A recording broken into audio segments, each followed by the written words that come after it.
Anil Ambani once helmed a 1 trillion rupee business empire. Today, his group faces an Enforcement Directorate probe, raids across 35 locations, and big money under the scanner.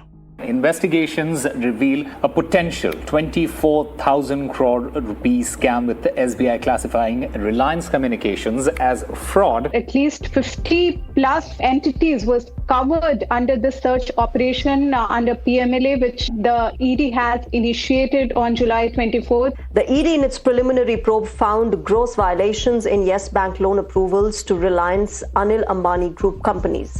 The ED, in fact, also found that before the loan was granted, the Yes Bank promoters received money in their concerns. So Anil Ambani, who was seen to be just trying his best to get out of the mess, is back in absolute corporate and financial quicksand.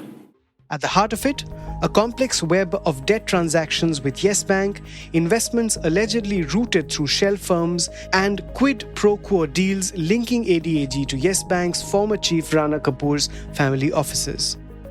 The transactions happened years ago, between 2017 and 2019. In the interim, auditors and a Grand Thornton report had flagged irregularities. And yet, it's taken 5 years for the government's financial crime police to start a probe on Anil Ambani's group of companies. So, why now? What are the ED's allegations and what case does it have? And can Anil Ambani get out of this financial quicksand? Listen on, it's Thursday, the 31st of July. I'm your host Anirban Chowdhury. This is the Morning Brief.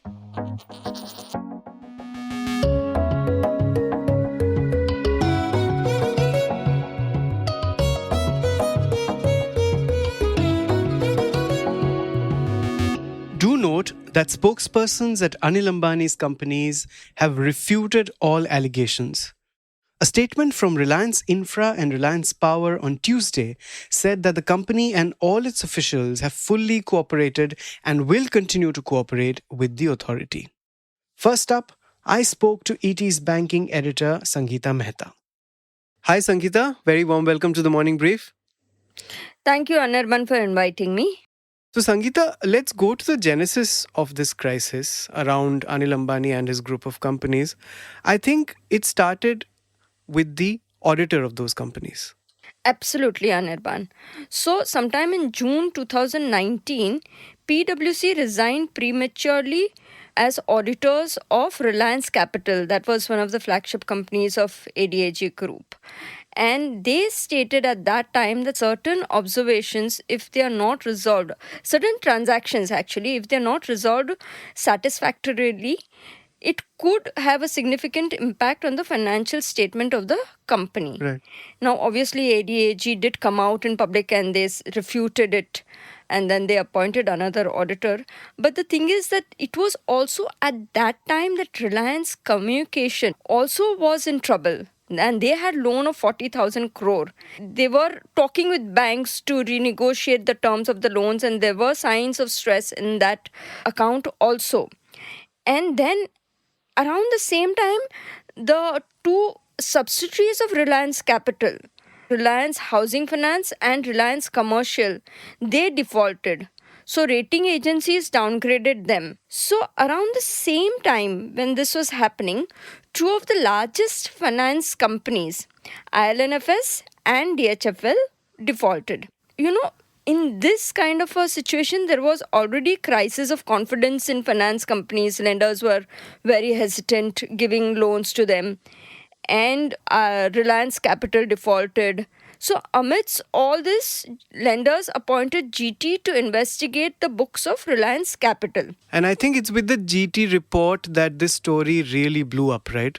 Absolutely, absolutely. So it was just when GT report came out, then the findings of the report, basically it spoke about the nexus between Yes Bank and ADAG Group.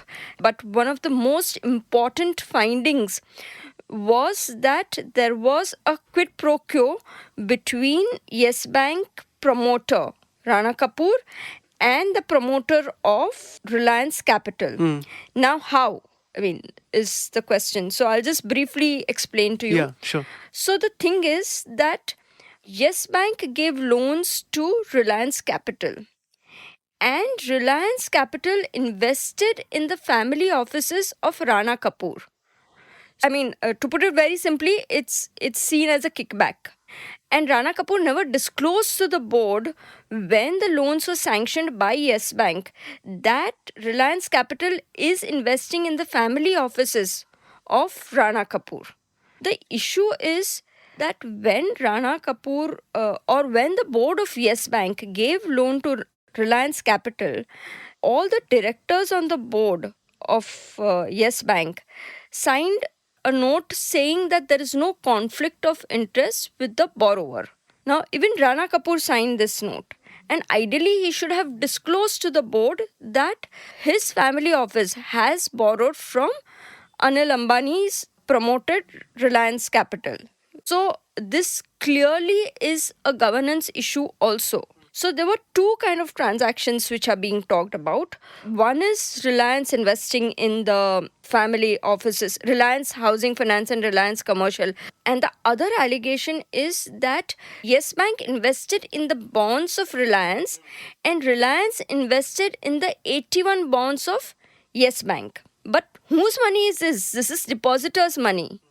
And that is where, CBI investigation and ED search is happening. So, Sangita, all this is murky as it is, but I think GT Grand Thornton had additional findings also.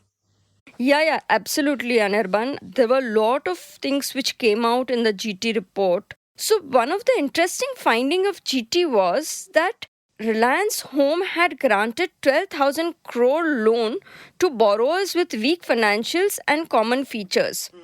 So basically, what does this mean? They've given loans to a set of borrowers which have common address, common directors, common key managerial personnel, and the loan amount was also significant. So the report showed that nearly 1,300 crore of loan was granted to parties that were related to Reliance Group companies. Now, this is clearly a conflict of interest. The other findings of the report was that nearly 8,000 crore of loan were given to 47 borrowers who in turn lent to the promoter company, that is ADAG group companies. So you borrow from banks, you give it to a set of borrowers again who then on-lend it to your own company. So you don't directly borrow from the bank and you use this circuitous route to kind of raise money. And close to 3,000 crore of loan actually turned NPA from that. Okay. One question, Sangita, is, out of this 12,000 crore loan, did Yes Bank manage to recover anything at all? Yeah, unfortunately, it's very unfortunate because they recovered very small portion. From whatever we know, and that is in public domain, the corporate office in Santa Cruz, that is one of their main biggest recovery. That could be valuing 1,500, max 2,000 crore. So, and then there would be some small recoveries, but I would still say a majority of it they have failed to recover as yet. Got it. So, Sangita, whatever you've said, it's been quite a few years since those findings came to light. Why is this investigation happening now? Yeah, that is something which all of us are wondering why now. Because it's been 6 months or more, probably 6 to 8 months, that the company has started showing signs of comeback. Banks have shown some confidence in them. Although, the amount is small, but new loans, banks have started giving them. They've repaid a substantial amount of their loan. So, why now is very surprising because the FIR was filed almost 5 years ago. So why now is a question which comes to our mind also. But I think the best thing is keep reading ET and you will know what happened. That's good advice. And when you do read ET, one byline tracing the ED's probe most diligently will be that of Rashmi Rajput, ET's in-house tracker of financial wrongdoing. So, I went to Rashmi and asked her, what are the ED's allegations? So, Anirban, this particular transaction, which is between Yes Bank and the entities linked to the Anil Ambani group of companies, now this is one of the most important part of the ED's investigations.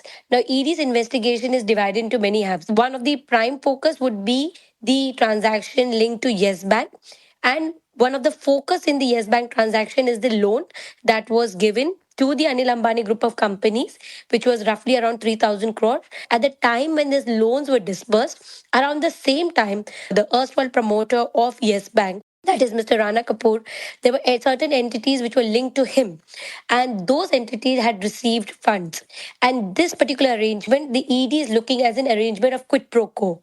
The other part of the Yes Bank transaction that would be under the scanner is the one that is related to the Reliance Mutual Fund investment of around 2,850 crores in 80 bonds of Yes Bank. So, how is the investigation going so far?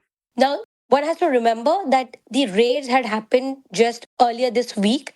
So, what happens primarily is that once the raids are conducted, there are certain documents that the ED will take into its custody.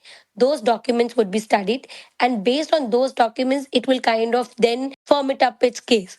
Now, initially, the prima facie, what they are saying is that in the case of Yes Bank transactions, they have found that the loans that were disbursed, they had a certain anomaly, like the loan were disbursed to financially unstable firms, like there were common directors, and loans were sanctioned and released on the same day. There were evergreening of loans, backdated credit approvals, violations of internal banking codes. So these are something that the ED's preliminary investigation has hinted at. And now when they go into the depth of it, they will be able to link it and chain it up together. Now we have to see actually whether the allegation that the ED is saying at this point in time, it kind of is able to firm it up when it files a prosecution complaint. To be very clear, like right now, whatever is been told or whatever we pick up from our sources is something that the ED is investigating. This particular transaction is something that has not been unknown to ED, because Yes Bank has been investigated by the Enforcement Directorate too in the last couple of years. Mr. Rana Kapoor was arrested by the ED too. There is a PMLA investigation on him too. So the transactions have already always been under the scanner, but now since they are looking in specifically on the ADAG group of companies, then this particular transactions or the all the loans that were given to the ADAG entities by S Bank would be a central focus point of the ED's investigation. Rashmi, are there indicators that this is part of a broader network or maybe companies beyond those that have been already revealed in the investigation? There's a very interesting case of 10,000 crores, which is linked to Reliance Infra. Now, the ED says that the SEBI has shared certain findings, which says that certain amount of Reliance Infra, around 10,000 crore, that has been diverted to an entity which the ADAG group has not disclosed.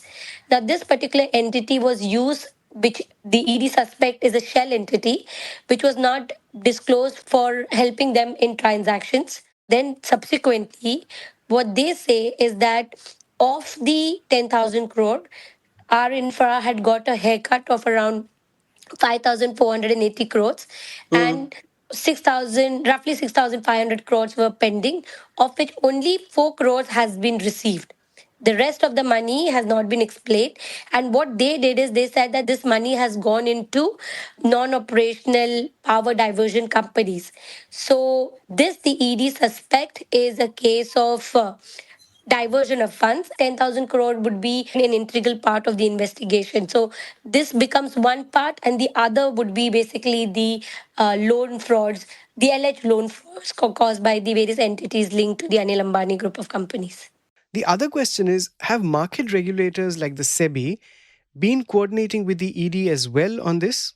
Very much. Actually, the ED's action is based on the SEBI's information, which has been shared by multiple agencies, not just SEBI. There have been various institutions that have also shared information with ED, and that information has led to the ED to investigate this matter. And one must also recall that last week the MOS for finance, he also made a disclosure in the parliament saying that SBI had classified Reliance Communication as one of the fraudulent companies under the RBI guidelines. And you just see that once that was done, after a couple of days, ED actions come. And remember, the action that was taken by the ED it was a large scale action because they raided around 35 premises. They had raided 17 individuals. This kind of indicates that the ED is very serious about this particular case, and this is not going to be something that would just get done within a month or so. This is going to be a long drawn legal battle for the companies too. Finally, Rashmi, depending on where this goes, how bad could it be for Anil Ambani and his companies in the punitive sense of the term? See, the investigation by the Enforcement Directorate is under the PMLA law, which is one of the stringent law in India. So, if suppose the investigation, if the ED is able to find material evidence against those it is investigating, then it is a serious concern for them because remember, we're talking about a PMLA case. It's not just ED's investigation, there's also the CBI's investigation. So that kind of becomes a kind of a dangerous zone, so to say, because if suppose the predicate offense, if that is able to be sustained in the court, then the subsequent offense, which is a money laundering offense, will also be able to sustain in the courts. So that's not a good news. But of course, we have to see the kind of evidence that the ED puts forward in the court of law, because many of this has been challenged by the company saying that, we have paid up the money and the loans have been cleared. There is no liability. But one has to understand that there is a difference between paying off a loan and a criminal intent. So this is not only got to do with the ADAG group or this particular case, but generally when an investigative agency looks into a matter like this, but especially focusing on bank fraud, even if you pay the capital or even if you pay the principal and the interest, so to say, and you say that, okay, I'm done with my liability, that is not the case, because here you're also being probed for a criminal intent. Then if the court finds evidence that you had intended to defraud the bank, then that's a different kind of a jurisprudence that is being relied upon, and hence a different kind of punishment. So one has to see what kind of evidence is being brought forward as we go forward into this case, and this will going to take a lot of time. Well, time and timing are strange entities in this saga. For years, Anil Ambani's companies have been in the news for all the wrong reasons. And just when the story seemed to be turning a new leaf, an ED investigation has revealed that what we knew might have been just the tip of the iceberg. And yet, like I said, this action took years, despite early forensic reports, regulatory warnings, and auditor exits. Now, with allegations moving from the sphere of financial to the realm of criminal, the fallout could ripple across banks and markets and raise fresh questions on regulatory efficacy. As always, the final reckoning will depend not just on recovery, but on whether accountability finally follows the money. That's it for today. This episode was produced by me and Vinay Joshi, sound designed by Rajas Naik. Listen to The Morning Brief wherever you get your podcasts. Don't miss our new show, Corner Office Conversation, every alternate Monday, where ET's brightest minds talk to India and the world's most interesting business leaders. Keep listening. Also, don't miss our brand new show, Corner Office Conversation, where ET's brightest minds talk to India and the world's most interesting business leaders. Keep listening. All clips used in this episode belong to their respective owners. Credits are mentioned in the description.